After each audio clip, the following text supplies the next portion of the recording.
નમસ્કાર દર્શક મિત્રો, આપણી આ યુટ્યુબ ચેનલમાં આપ સર્વે દર્શક મિત્રોનું હાર્દિક સ્વાગત છે.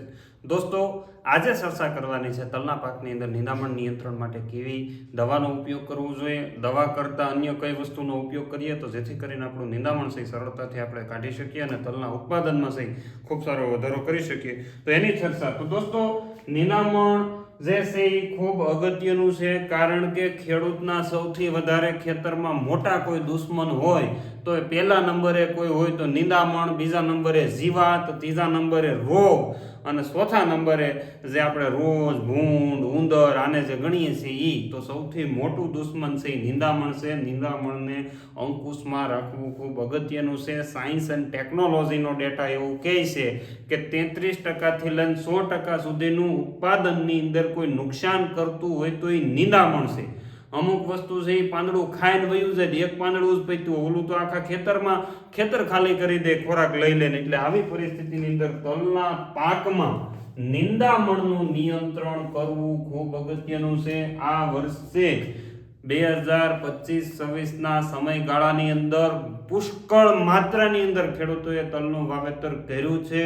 ઘણા બધા હજી કરવાના છે, પણ મોટા ભાગે તલનું વાવેતર છે ઘણા બધા ખેડૂત મિત્રોએ ડિસેમ્બર મહિનાથી લઈને આજ સુધી હજી કર્યું. એટલે ઘણાના તલ છે મોટા મોટા થઈ ગયા અને નિંદામણની દવાઓના છંટકાવ કરવાની શરૂઆત થઈ ગઈ. એટલે નિંદામણ નાશક દવાનો જે ઉપયોગ છે એ કઈ રીતના કરવો, કેવી દવાના ઉપયોગ કરવા, નિંદામણને જડામોથી સાફ કેમ કરવું, એની આજે માહિતી તમારા સુધી પહોંચાડવાની છે. તો એમાં ખાસ કરીને જોઈએ તો દવા છંટકાવનો સમયગાળો ઘણાને, એટલે આ ઉનાળો હાલે એ તો તમને ખબર છે. પછી તમે તલ વાવ્યા એ ઉનાળુ વાવ્યા, કેવા ઉનાળુ. એટલે ઉનાળાની અંદર શું સૌથી વધારે હોય તો કે ભાઈ ગરમી ને તડકો.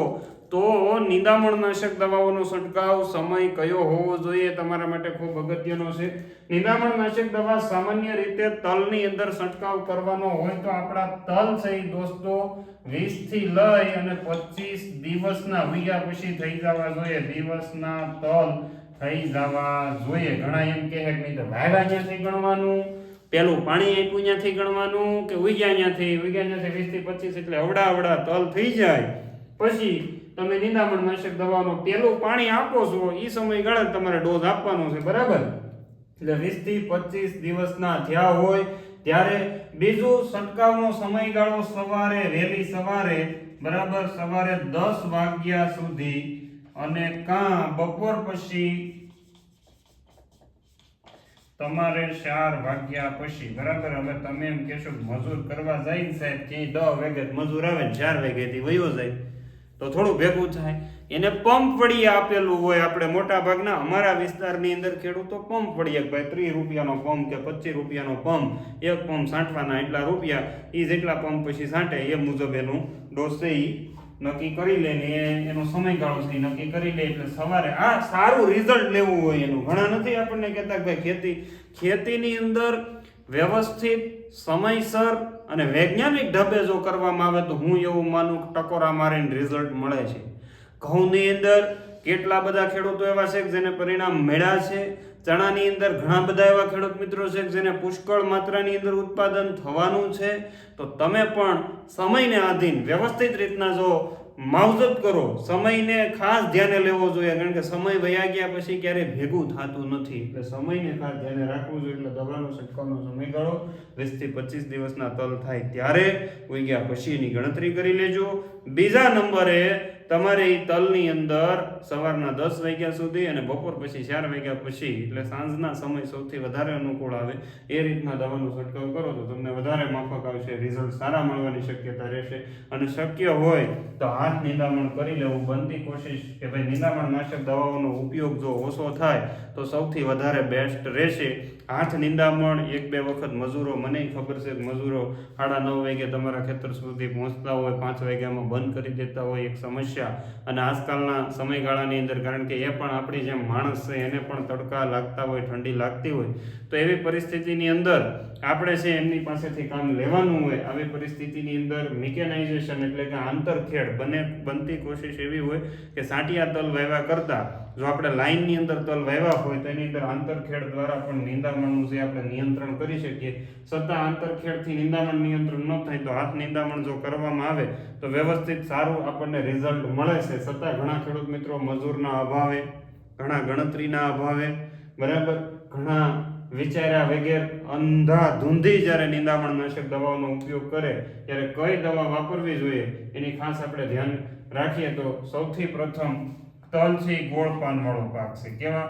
ગોળ પાન વાળો પાક છે. એની અંદર લાંબા પાનને મારે એ પ્રકારની જ મોટા ભાગની દવા આવે. ગોળ પાનની કોઈ દવા આજ સુધી હજી સુધી શોધાણી નથી, એટલે ખાસ કાળજી રાખવાની છે. ગોળ પાન વાળી એવી કોઈ આંધળુકી દવા છે નહીં જે તલને મારી નાખે, તો એવી આવે તમારે છાંટવી હોય તો ગ્લાયફોસેટ છાંટો તો તલે મરી જાય અને નિંદામણે મરી જાય. પણ ગોળ પાનની કોઈ અત્યાર સુધી તલના ઉપર સ્પ્રે કરી અને એને નિંદામણને નિયંત્રણ કરી શકાય એવી મારા સુધી પહોંચી નથી. તમારા કોઈ પાસે હોય તો મને મારા ટેલિફોન નંબરની અંદર અથવા તો મને કોમેન્ટની અંદર લખજો કે આ ટેકનિકલ આવે છે અથવા આ દવા આવે છે જેનું ગોળ પાનની અંદર, તો આપણે બીજા બધા ખેડૂત મિત્રો સુધી પહોંચાડી શકશું. પણ આવી હોય તો મને જણાવજો. નથી એની મને ખાતરી છે.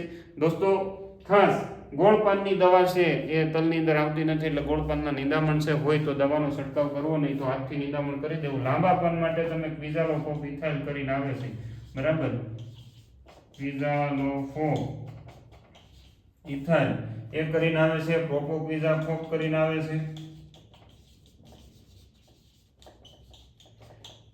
આ દવાઓ છે રિઝલ્ટ બાંધીને તમારે આગળ વધવાનું છે. આનાથી સેન્સિટિવિટી આવે તો રિઝલ્ટ વિપરીત મળી શકે અને વિપરીત પરિસ્થિતિની અંદર નુકસાન જવાની પણ શક્યતા વધારે રહેતી હોય. એટલા માટે તમને પહેલા કીધું ગોળ પાનના નિંદામણની તલમાં કોઈ એવી દવા નથી. પણ મારા અખતરા મને ધ્યાને એવું ત્યાં સુધી અત્યારની જે આપણે જે ગુજરાત કૃષિ યુનિવર્સિટી દ્વારા જે રિલીઝ થયેલી વેરાયટીઓ છે એની અંદર તલના પાંદડા છે ક્વિઝાલોફોપથી બળેલા નથી. હોય તો તમે ડોઝ છે એ મારી શકો, બરાબર.